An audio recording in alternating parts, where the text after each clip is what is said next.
It's really easy to talk ourselves out of success. It is. And typically we do this by letting fear, uncertainty, and negativity take control of our mind, therefore limiting ourselves and our chances of success. Although it's common to let fear and uncertainty get the best of you and limit your motivation to achieve in life, today we're going to turn those tables and remove those self-imposed limitations and get you well on your way to a lifetime of success. With episode 24 of My Words of Wisdom, I want to give you 6 ways you're limiting your success and exactly how to change it. So let's get started. Man, let's roll this thing out. I can't wait to give these to you. You're going to love this. So I'm going to give you 6 ways you're limiting your success, and then I'm going to show you exactly how to change it. Okay? Pay attention. Man, open that mind, open that heart. Here we go. Limitation number 1. A lack of awareness of where you really are. Yeah. Where are you in your life? I'm going to go through 8 areas of your life, and we're going to score them.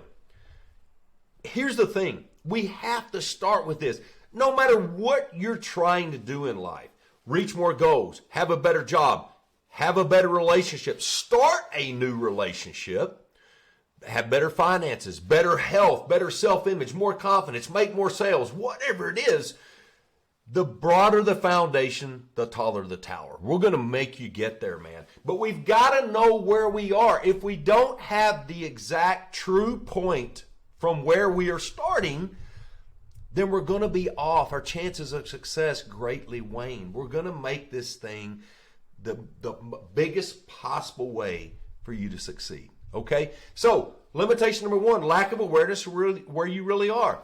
I'm going to give you 8 areas of your life. Let's do it. You're going to score them 0 to 10. 0 mean, man, I got nothing. 5 mean, I'm about 50% there. And then 10, of course, is, man, I couldn't do any better. Okay? So, got to be honest here. Honest self-reflection. Here we go. Area number 1, happiness. You're going to give yourself a 0 to 10, a score. How happy are you? And I'm talking about everything. Happy with yourself, your life, your family, your friends, your significant other, your career, your spirituality, everything wrapped into one.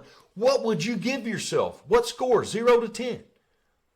Okay, your physical wellness. This is the second one. Physical wellness. I'm not talking about up here. I'm talking about your body, your blood pressure, your health. How are your joints? How do you feel? How's your energy? Right? What would you rate your physical wellness? What is it? 0 to 10. Number 3, your confidence. Yeah, that's right, man. I'm talking about all of it. How confident are you in your abilities, in yourself, in your self-image, in your career? Overall confidence, 0 to 10. Here's number 4, success. Where would you rate your success in your life up to this point?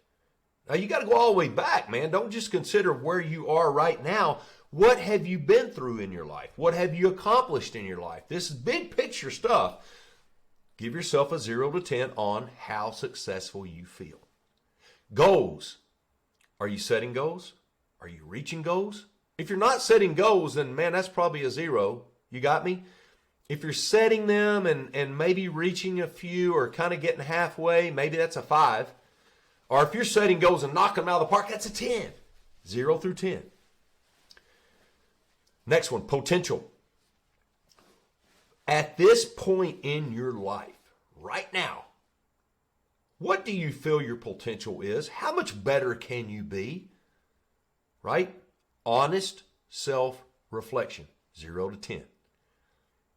Relationships. This is the next one. This is number 7. Relationships. Now I'm talking about several things here. I'm talking about those relationships outside of yourself, your work relationships, your significant other, your family, your friends, and of course the most important relationship of all, the relationship with yourself. You put all that in a big ball, Where would you give yourself a 0 through 10? Where would it be? And then the last one, motivation. A couple of ways to look at this. Number one, self-motivation. Do you have a hard time self-motivating? Are you a motivator of others? A couple of ways to look at it. How do I do at self-motivation, and how do I do at motivating others? Wrap it all up, score yourself 0 to 10. Now, here's where the tire meets the road. We've given ourselves a score. Now let's make sure it's the right score. You're going to ask yourself this question. Why did I give myself that particular score? Let's look at goals. Let's say you gave yourself a 5. Why did you give yourself a 5? You got to think. You got to get in there. Introspection. Think of why you gave yourself a 5. Because here's what typically happens is the score changes maybe 1 or 2 points. Maybe it goes down to a 3. Maybe it goes to a 7. You want to look at the specific reasons. Think about it. Take your time and understand, why did I give myself that particular score for that particular area of my life? Why? Think about it. If it changes, it changes. This is the time to change the score, man. We're building the foundation. Once you do establish that you have the right score and you understand why you gave yourself that score, ask yourself the second question. How do I increase it by 2? So if you gave yourself a 5 on goals, how do I get it to a 7? We're not worried about getting to a 10 right now. Increasing it by 2 points. What do I need to do to get myself from a 5 to a 2, from an 8 to a 10, from a 3 to a 5? Just increased it. And how do I increase it by 2? Okay? And write this stuff down. This is your path. This is the foundation, and you're also laying the path. This is what this is. Now, once you've got this score established and you know why you gave yourself a score and how you increase it by 2, all written down, you want to revisit this once every month. Okay? Take a look at it every month and see if you're doing what you're supposed to do. And rescore yourself. Rescore all of it. Have a column right beside it and go down and do the same thing. Give yourself a score. Why did I give myself that score? How do I increase it by 2? Every month. I'm counting on you. I want to check you. I want to check it. Yeah, I'm going to come to where you live, where you work, and I'm going to check and see if you're doing this, because you better do it, man. You want to get there. You want to have emotional freedom. You want to succeed. You want to do things you've never done before. This is where it starts. Removing the first limitation of not being aware of where you are. Now you're going to know. All right, limitation number 2. I'm going to move on here. Having a dominating negative mindset. Yeah. I'll ask people a lot of times, how do you live with yourself? And typically that has a negative connotation when people ask that, because somebody's probably done something really crazy or weird or bad. They're like, man, how do you live with yourself? No, I want to know exactly how you live with you. What goes on in your mind? What do you think about most of the time? What do you think about when you're driving your car by yourself? What do you think about when you're alone? What do you think about when you're working out? What do you think about when you're with family and friends? What occupies your mind? What you want to determine, you want to take an inventory of your thoughts and determine, am I mostly positive or am I mostly negative? Or am I somewhere in between? You want to determine that, because a dominating negative mindset is a tremendous limitation. I call it emotional foreshadowing. Yeah, you're telling your brain what's coming up that probably isn't going to happen. You're setting your brain and your emotions in a forward, you're setting them in a direction that's unwanted. You're foreshadowing. You're telling yourself what's going to happen or what you think is going to happen. We got to change that. Now, emotional foreshadowing can be good too, because we turn it positive, which is what I'm about to tell you. Yeah, we got a whole new thing now. Positivity. So to remove a dominating negative mindset, you want to first and foremost understand how you live with yourself. What are most of your thoughts? Do a thought inventory. And then visualize positive outcomes. This is, you guys know, I'm going to talk about it. Visualization is powerful. Your mind loves pictures. Give it what it wants. Set things in motion in a positive way. My 2-minute habit It's the perfect way. Go back and listen to that episode 21, the 2-minute habit. Go back and look at that thing. This is how you do this. Visualize positive outcomes. This is how you get rid of that limiting, dominating, negative mindset. If a negative thought comes to your mind, visualize it turning out positive. See it turning out positive. See yourself smiling and feeling good and having energy. Yeah. Visualize positive outcomes. Limitation number 3. Avoiding failure. That's right. A lot of people stay put, don't try to improve themselves because they're avoiding failure. You know, what happens if I fail? Oh my gosh, what am I going to do if I fail? Well, let me tell you what happens when you fail. It's not a matter of if you fail, it's when you fail. What happens when you fail? You win. You win. Yeah, because you were doing something. You put something in motion. You're gaining experience. You're gaining direction. You're doing something. Look, the only requirement to win is to never quit. Yeah, if you're trying and you're failing, you're a winner. Hands down. That's not an opinion, folks. That's a fact. The other thing, to stop avoiding failure, understand that success and failure coexist. They do. Embrace it. It's part of it. Failure is a step you take. Look, put this in your head about failure. Failure is the best teacher. You want to learn quick? You want to advance in your life? Use failure. That's right. It's the best teacher, and it gives the best directions. It's going to teach you what not to do and what to do more of. I need to do more of this, not so much of that, and maybe a little more in this direction. It's the only way we succeed. Success and failure coexist. Get that in your mind and let failure teach you. It is the steps to reach the top. Now your steps may go to the side and they may step back down and may step to the left or right. Maybe it's at a slant, but a step is a step. It is direction. To get past avoiding failure, man, you got to put it into action. You got to realize that it's part of success. And again, my friends, that's not an opinion. That's not a rah-rah cheer you up thing. No, that's a fact. I've done it. I've taught it. I've seen it. It comes to fruition if you let failure do what it's supposed to do and teach you and give you direction. Yeah. Limitation number 4. Wanting without action. You bet. There's a whole lot of wanting out there. I want things too.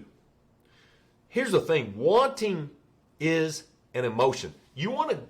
The first thing you've got to understand to remove the limitation of wanting without action is that understand that wanting is only an emotion. Wanting's not an action.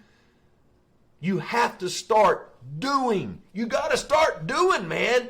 Even when that failure comes up, that's part of action. Look, wanting, you can want every day for the rest of your life. It's not going to get you anywhere unless you start doing. Wanting is kind of where it starts, but that's as far as you'll go. I hear it all the time. Man, if you want it bad enough, it's going to happen. If you want it bad enough, you'll do it. No, that's not true. You can want until the cows come home. And it's not going to happen unless you are applying action. You got to start doing. Okay? Here's another part.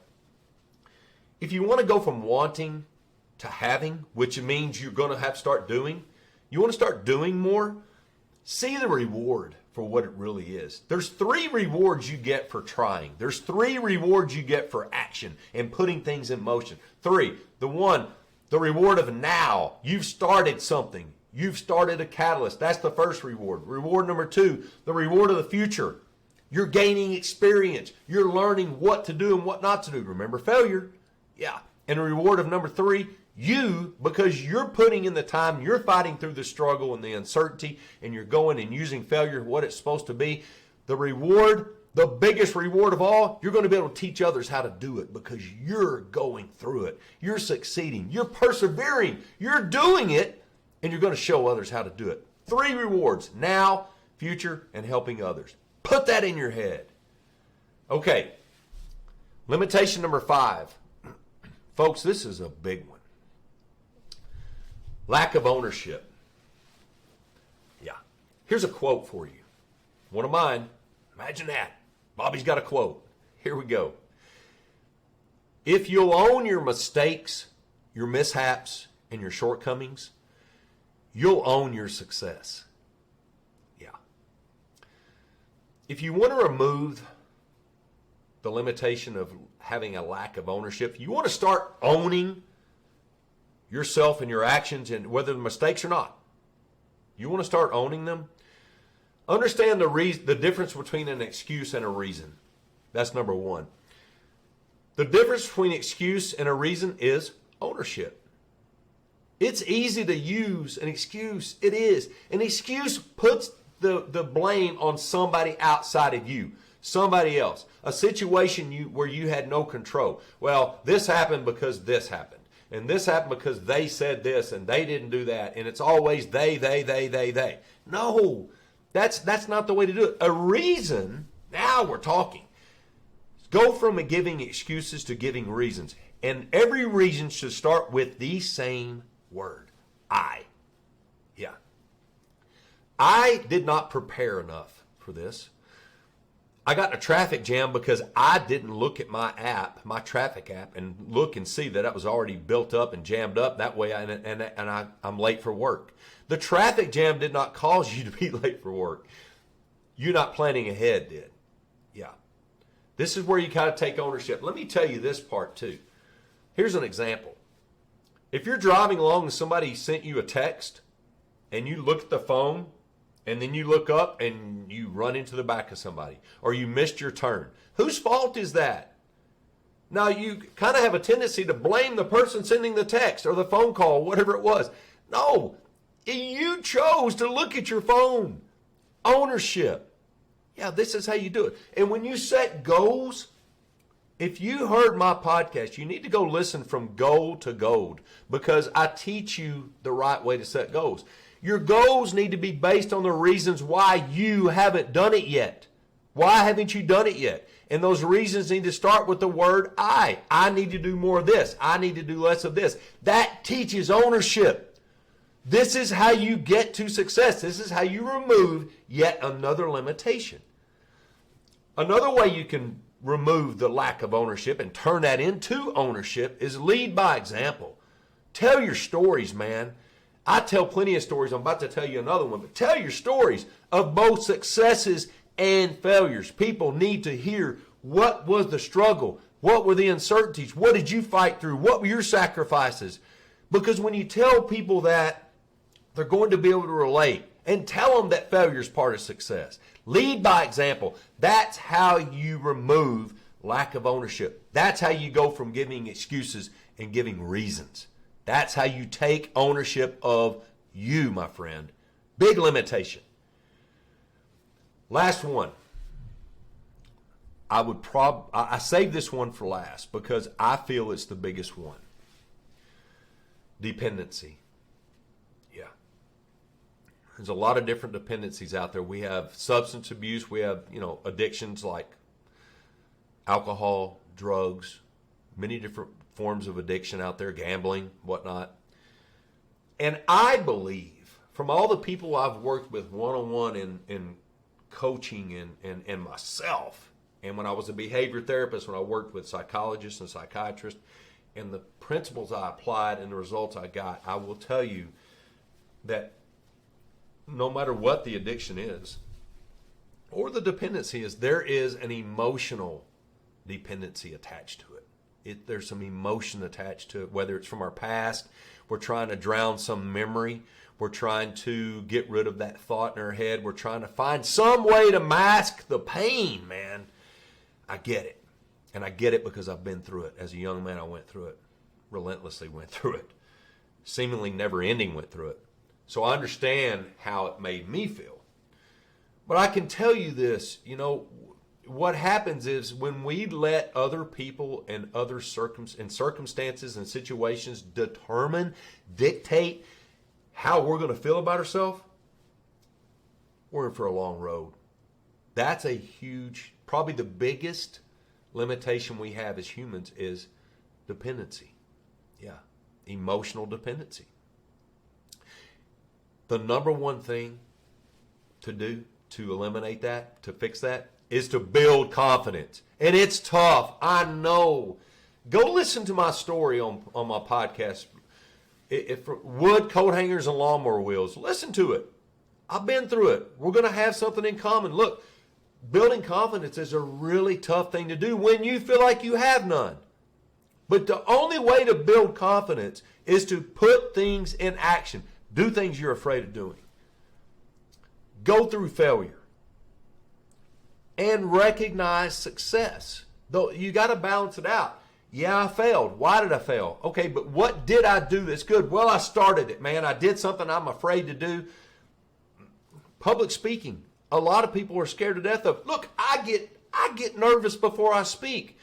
I'm confident because I know what I want to do and I know what I have to tell people is going to be outstanding. It's going to change your life. But I'm still nervous. Yeah, it's natural. But building confidence means you're going to have to fight through that stuff. Action, failure, and recognizing success is how you build confidence. Look, also acknowledge where you need to improve, but also acknowledge what you're good at doing. When I start with people in a counseling session or a coaching session, there's one thing I have them do eventually, probably about the third session. I have them make a list of 70 things where they've succeeded in life. 70 things that they're good at doing. 70 positive things about their life. 70. Now, when I say that number, they're like, man, are you crazy? 70? I said, I'm going to promise you one thing. Once you start writing, it's going to flow like crazy. You're going to start, man, you could write 100. I said, tell you, look, you could write 500, but I want to make it easy for you and write 70. Give it a shot. Do it. Go make a list of 70 things that are good about you, things that you're good at doing. Again, it's balance. Recognize where you need to improve, but also recognize what you're good at doing. Balance it out. You'll be amazed at what that does to your mindset. Also, teach others from your experiences. It feels good when I talk, when I do podcasts. I love it. When I speak and I'm in front of people one-on-one, man, my life couldn't be better because I know they're going to better their lives from what I went through. Teach others from your experiences. Share your stories. Lastly, to help with the dependency, to get rid of that, to become emotionally independent, acknowledge your potential. Look for opportunities to get better and follow through with action. You may think when you grade that potential at the very top, when we go through to find out where you really are, when you grade that potential, be honest where you are. But if you'll go through my 7 books of wisdom or even my 7 pillars of power online motivational course, you're going to build potential and you're going to see, wow, I didn't know I could do that. Yeah, there's a lot. Let me tell you something. I'm talking to you. There's a lot of things that you don't think you can do. And I'm telling you, there are things out there that you've never thought of that you are able to do. I'm telling you, I've done it. I've taught other people, thousands of people to do it. You're next. Because you're going to learn to do these things. You're going to see your potential for what it really is. Acknowledge that your potential is greater than you may feel. And the only way to find that out is to do this thing. Speaking of potential, let me tell you a story. It's a short one. I had a client come to me, a coaching client, a life coaching client. They had a career, really doing well with it, changed careers, ended up having a very difficult time in terms of what they thought was going to happen didn't happen. And it wasn't their fault. It was, of course, they made the choice to change jobs, but what they were told was going to happen didn't happen. So you can imagine what he dealt with. Now, he called me. We got talking. Now, before this, again, everything was great. He thought he was making an improvement in his life. It just was the wrong choice. Not of his doing, but it was still his choice. So he came to me, we sat down, and we did. First thing I said is, let's see where you really are. Let's see, are you aware of where you really are? And we listed the 8 things. We listed your physical wellness, your goals, your potential, your confidence. All these things we listed, and he had nothing higher than a 2. Nothing. Everything was a 2. Some were 1s and some were 0s. I think he only had 4 that were a 2. The rest were 0s and 1s. Now, we worked together for a month, maybe 6 weeks. And on the 6th week, 5-6 weeks, we pulled that out and we did it again. We rescored everything. And get this. He had nothing lower than a 6, and he had 2 10s. What? What? That's an incredible increase. You know why? You know why he did that? Because we removed the limitations that he was putting upon himself. We built his confidence. We showed him he gained clarity and control of not only where he was, but where he needed to be and how he got there. And when he graded those things, he gave himself 0s, 1s, and 2s. He asked himself that question, why did I give myself those grades? How do I increase it? How do I get this 1 to a 3? And he wrote everything down, and he did it. And you know where he's at today? His lowest score is an 8. He's changed jobs. He's in a better place than he was in the job before that he left to come to this other job didn't pan out, because he put it into action. He believed in himself. He removed his limitations, and he gained emotional freedom. The same thing that you're going to gain. Let me go through this real quick. I just want to recap it, and then I'm going to close this thing.